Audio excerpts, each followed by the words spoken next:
আমাদের দেশে আমরা ম্যানুফ্যাকচারার যারা আছি আমরা কি চাই না আমাদের লোকগুলো একটু কম দামে মোবাইল ফোন পাক? আমরাও চাই। আমরা কিন্তু এটার বিপক্ষে না। আমরা ম্যানুফ্যাকচার করে আমরা যত কমে সম্ভব আমাদের সাধ্যমতো আমরা চেষ্টা করছি।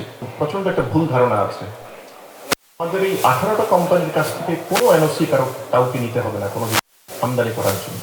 আমি একটাই প্রথমে বলেছি, আমাদের এই শতাব্দীর সবচেয়ে বড় প্যান্ডেমিক হচ্ছে এখন মিস ইনফরমেশন এবং ডিসইনফরমেশন। আপনি দেখেন যে ব্যক্তিগতভাবে দেখা যাচ্ছে যে আপনার সাথে কারো যদি শত্রুতা থাকে বা মন খারাপ থাকে, আপনার একটা ফটো দিয়ে যেটাও একজন ন্যারেটিভ দিয়ে ফেলতে পারে। এই যে আপনার প্রশ্ন নিশ্চয়ই এমনভাবে ছড়িয়েছে যে আমার কাছ থেকে এনওসি নিতে হবে, আমাদের ফ্যাক্টরির কাছ থেকে এনওসি নিতে হবে।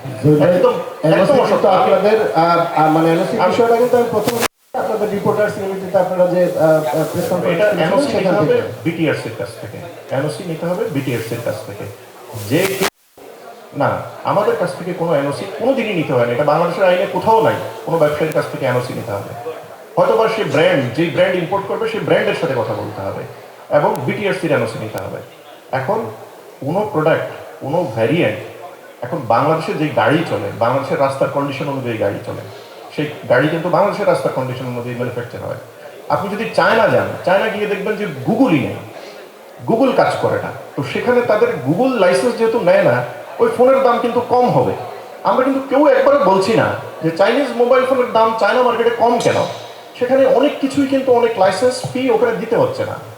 আমাদের দেশে আমরা ম্যানুফ্যাকচারার যারা আছি আমরা কি চাই না আমাদের লোকগুলো একটু কম দামে মোবাইল ফোন পাক? আমরাও চাই। আমরা কিন্তু এটার বিপক্ষে না। আমরা ম্যানুফ্যাকচার করে আমরা যত কমে সম্ভব আমাদের সাধ্যমতো আমরা চেষ্টা করছি। গভর্নমেন্টের সাথে ট্যাক্স ভ্যাট নিয়ে প্রতিদিন আমরাও ফাইট করছি। যারা আমরা ম্যানুফ্যাকচার করি আমাদের ফোনের দাম কিন্তু কম। আপনারা একটা জিনিস বোঝেন, আমরা কিন্তু 15% যখন আপনি ফোন কিনেন আপনি ভ্যাট দেন। এখন আমরা যদি ভ্যাটের অংশটা বাদ দিই 2-3 স্টেজে, তাহলে দেখা যাচ্ছে যে 15-20% এমনি দাম কমে যায়। আমাদের দাম কিন্তু বেশি না। এখন আমরা আপনারা মিলে যদি গভর্নমেন্টের সাথে আলোচনা করে ভ্যাট যদি জিরো করতে পারি, তাহলে ফোনের দাম এমনি কমে গেল। ওই জিনিসটা আমরা একসাথে করতে হবে। ভ্যাট কিন্তু আমরা নিচ্ছি না, ভ্যাট নিচ্ছে গভর্নমেন্ট এবং পে করছে কে? কাস্টমাররা। আপনি যদি কাস্টমার হয়ে থাকেন আপনি পে করছেন। আমরা হয়তোবা ভ্যাট কালেকশন করে কালেকশন এজেন্ট হিসেবে আমরা গভর্নমেন্টের খাতায় সেটা জমা দিচ্ছি। এটা আমরা আইনত, যেহেতু আমরা আইন মেনে ব্যবসা করছি, আমরা এটাতে বাধ্য।